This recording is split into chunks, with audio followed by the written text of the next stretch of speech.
Slay the Spire, released just weeks before the recording of this interview, is the debut game from developers MegaCrit. Though available in early access since 2017, its full version presents a dynamic deck-building experience with a gorgeous soundtrack to boot.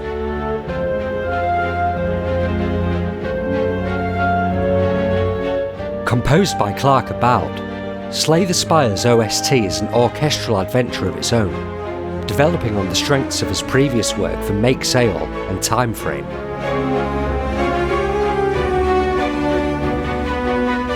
I'm Lee Tyrrell, and in anticipation of my upcoming second series of the Sound Test, a documentary podcast series about VGM, I spoke to Clark about Slay the Spire and the processes behind its music.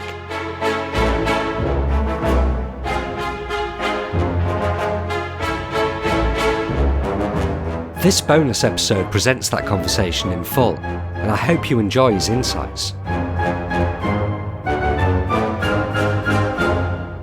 Hey there, Clark. Can you hear me okay? Hey, Lee. How you doing? Yeah, good. Perfect. Yeah, I'm doing great, thank you. Awesome. Is it a good evening over there for you? I think it's late at night, isn't it? It's in the morning it's for 10 me. o'clock.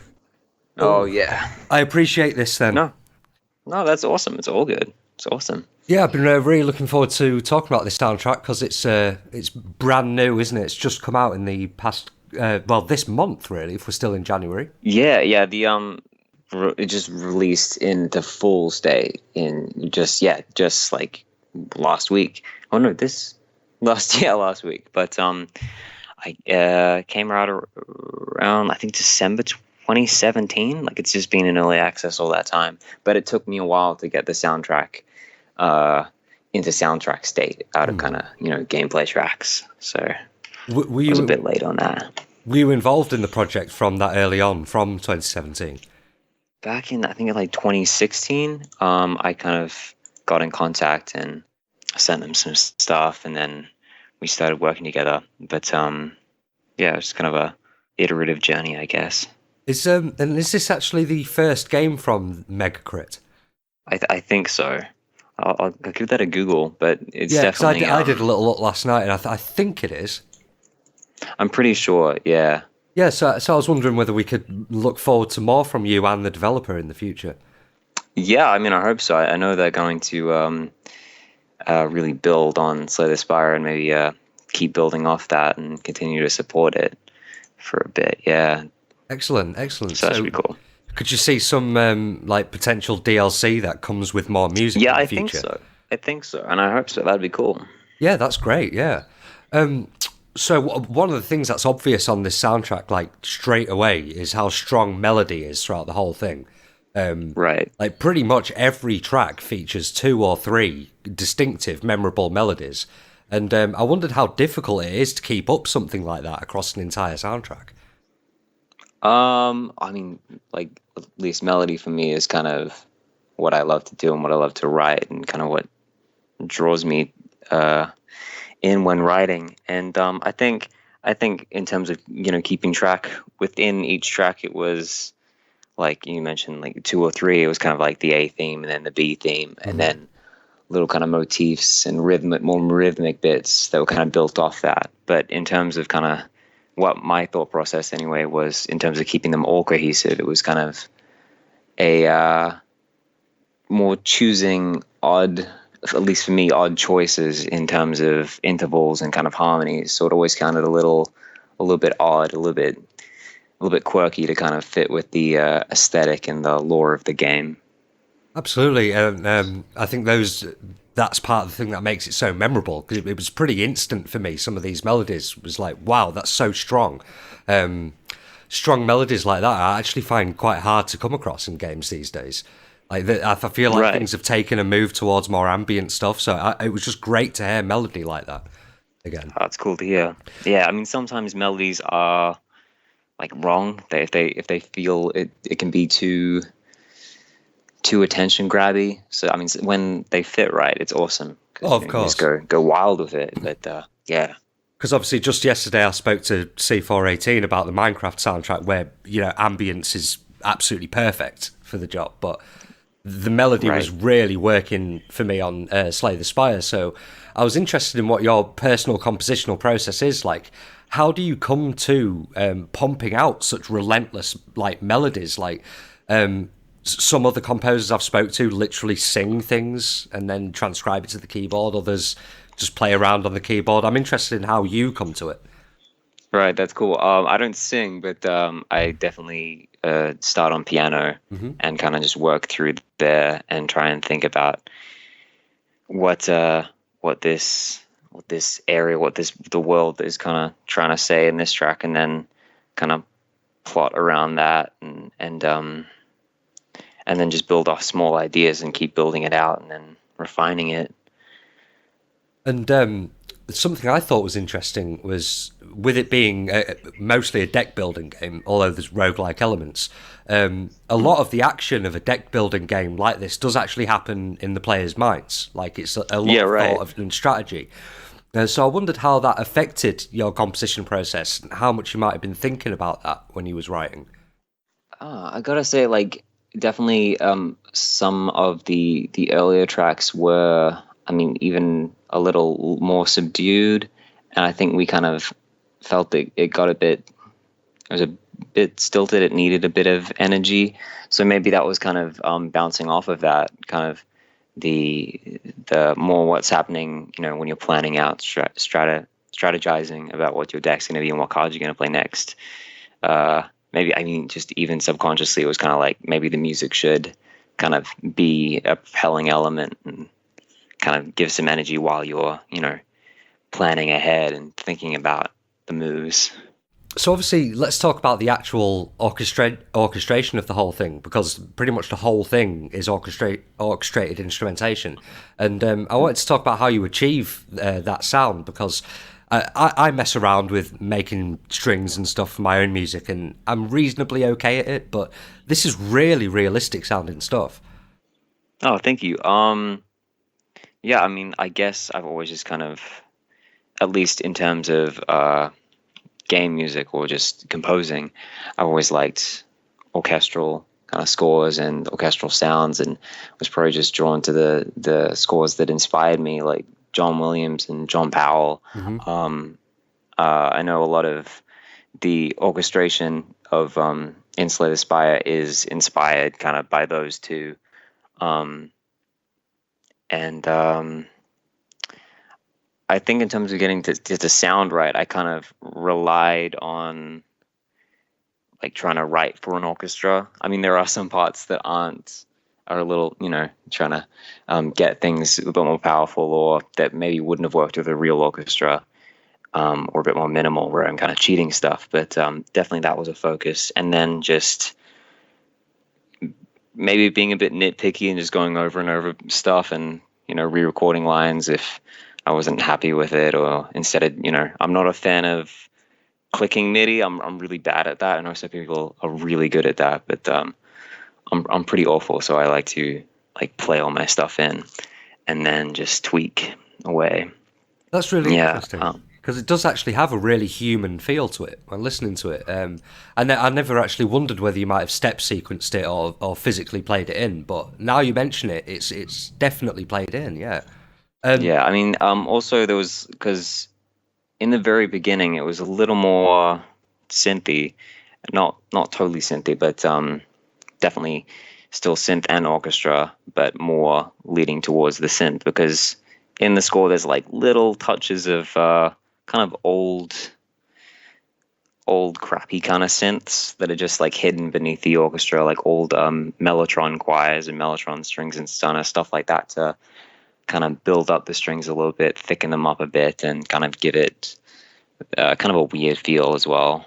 So Yeah, I actually noticed that specifically on. I noted this down specifically on the tracks "Escape Plan" and "Meet the Merchant." I noticed some yeah, little yeah. keyboard flourishes coming in there, and I read on the Slay the Spire website about an apparent extensive synthesizer collection. I wondered if that was something that comes from that. Oh yeah, no, I think I said I'm planning one, or hopefully gonna have one day, but Ah, definitely not right now. I have one right now which I'm pretty happy with, but yeah, it's stuck to one right now. Right, Hoping to, right. grow to more in the future. Well, everyone's got to Yeah. start somewhere.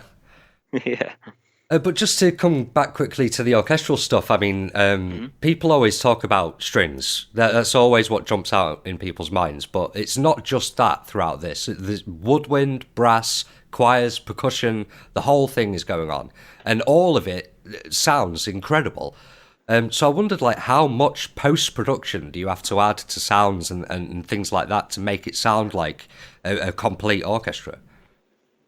Well, I mean, the samples I use are pretty much, they get you there. They're like, they sound nice, but one thing for me, at least through the process of this, I was always super self-conscious about the mix and kind of, went back to it and back to it again, kind of to fix up stuff that I was maybe, self-conscious about or like not super happy with.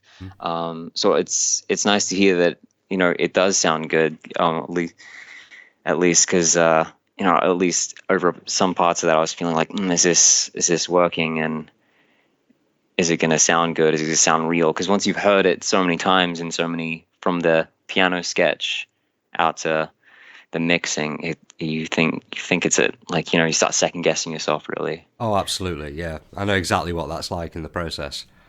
But I mean, I don't really make music that seriously anymore. But around 5 years ago, I was pretty big in making music myself, and I used to pride myself on my ability to create strings. But like hearing your stuff just completely throws mine in the water. Do you know what I mean?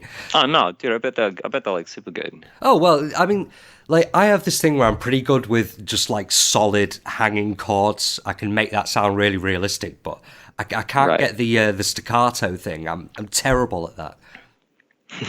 So that really stuck out to me, that you were getting these staccato, strong melodies in there, and the woodwind and the brass and everything as well, too. I hadn't even started on those areas when I was doing things. But yeah, I mean, no, I was gonna say I have a lot of credit to the samples I use, because those I mean, it's just layering a few different libraries, and then kind of tweaking the mics that come within the library and the articulations in there, and then reverb and stuff. But a lot of it is, just kind of playing to a library strength sometimes and hoping that it will sound real. Well, it definitely does. To me, anyway. I've been absolutely loving this soundtrack. I actually fell asleep to it last night. I listened to it about 3 times. So I don't mean I fell asleep to it because I was bored. I was up extremely late. Yeah, no. I get that. I get that. Yeah. But my very last question on the whole thing is, I wasn't quite sure about this. I guess I could have looked in the credits. But did you work on the sound effects as well? Yeah. Right, I love talking about sound effects, because every composer has a completely different process. Like, everyone I've spoken to does it completely differently. So I'm interested in how you brought these sound effects together. Well, I mean, at least sound design isn't an area I profess to be like a sound designer, or It's funny because every composer says that as well. Oh, every composer says, I kind of had to do this job, but then they ended up really enjoying it. Well, I they asked, and I was like, yeah, sure, I'd be happy to help out and try in some different sounds, because I mean, making these kind of sounds, these like magical kind of sounds, is fun. It's fun to like mess around with different source sounds and play around with those. Mm-hmm. Definitely a lot of the magic sounds were from granular synthesis, where different stuff gets chopped up and kind of rearranged and slowed down or sped up and pitched down and stuff like that. So it's just lots of layers from that, from different kind of like fire and water, electricity sounds that were all like mangled through to kind of create different tonal stuff. So those processes were fun. Yeah. I mean that makes sense. I'm guessing there wasn't so much field recording for something that is a bit more magical like this. Yeah, well, I just because I also don't have the experience in field recording. I think that's awesome. That's something that's super cool and is obviously leads to like awesome, unique sounds. So, seeing I was kind of supported by different sound libraries, I really kind of wanted to get in and kind of make them my own as much as I could. Yeah, that's great. because that makes the whole game feel truly unique, from its own like style and gameplay to its music and to its sound effects. So thank you so much, man, and I hope you have a good night. Yeah, you too. All right, bye for now, and I'll stay in touch about the future interview as well, because I really want to talk about Make Sail as well. That is a gorgeous soundtrack. Oh, thank you. That'd be cool. Yeah, no problem. Bye for now. See ya. Thanks Bye. for talking. No worries. Bye.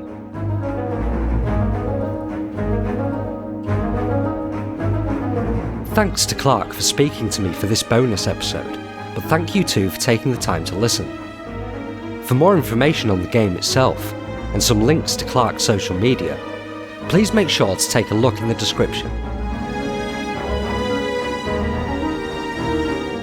Clark's agreed to speak again when we can, so I'm really looking forward to following up with more on his previous work in the industry. If you'd like to check out my first full series of VGM documentary podcasts, or keep updated with news on the second series, all those relevant links can also be found in the description. Handy, isn't it?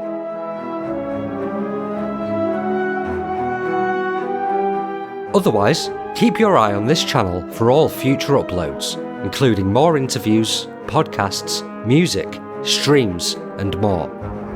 Thank you again, and bye for now.